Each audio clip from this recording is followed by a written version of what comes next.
নমস্কার বন্ধুরা, Bengali old কুকিংয়ের তরফ থেকে আপনাদেরকে স্বাগত। আমি আজকে ক্ষীর দই বানাবো।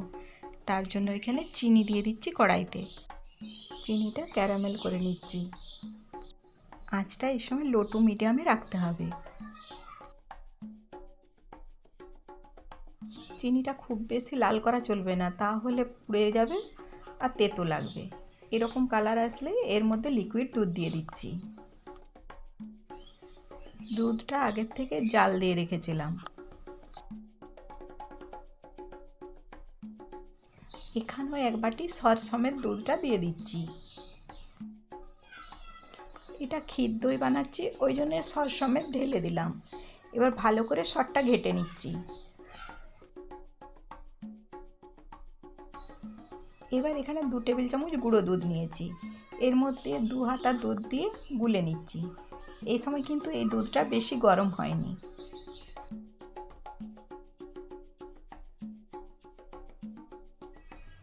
এবার চিনি দিয়ে দিচ্ছি।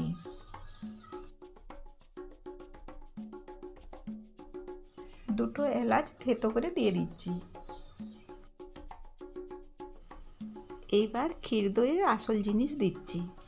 এইটাকে হাফ কিলো দুধকে মেরে গাঢ় করে রেখেছি,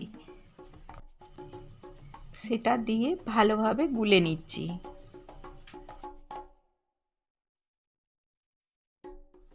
ভালো করে মিশিয়ে দিয়েছি।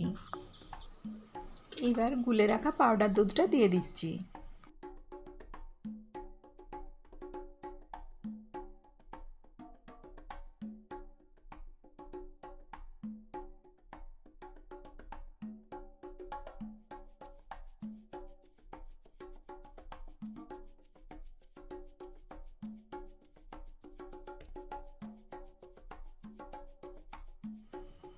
জাল দিয়ে দুধটাকে আরও ঘন করে নিয়েছি। এরকম ঘন হয়েছে। এবার নামিয়ে ঠান্ডা করে নিচ্ছি। হালকা গরম আছে, এখন এইরকম গাঢ় হয়েছে। এখানে টক দইটা একটা ছাঁকনিতে জল ঝরতে দিয়েছিলাম, একটা বাটিতে নিয়ে ভালো করে ফেটিয়ে নিচ্ছি। এই টক দইয়ের মধ্যে অল্প একটু দুধ দিয়ে দিচ্ছি, দিয়ে ভালোভাবে গুলে নিচ্ছি।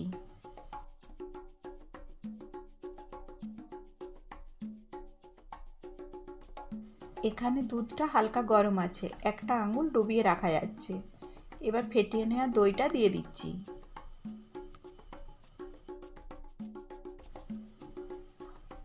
দইটা ভালোভাবে মিশিয়ে দিচ্ছি। দইটাই ভাঁড়ের মধ্যে বসাবো। দইটা পুরো ভাঁড়ের মধ্যে দিয়ে দিচ্ছি, আর যেটা আছে সেটাই কাঁচের বাটিটাই ঢেলে দিচ্ছি। এবার ভালোভাবে ঢাকা দিয়ে সারা রাত্রি রেখে দিচ্ছি।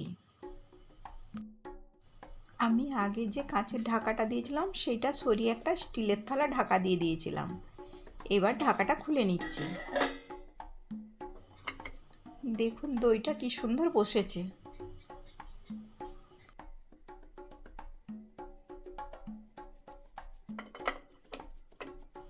এবার ফ্রিজে 1 ঘন্টার জন্য রেখে দিচ্ছি।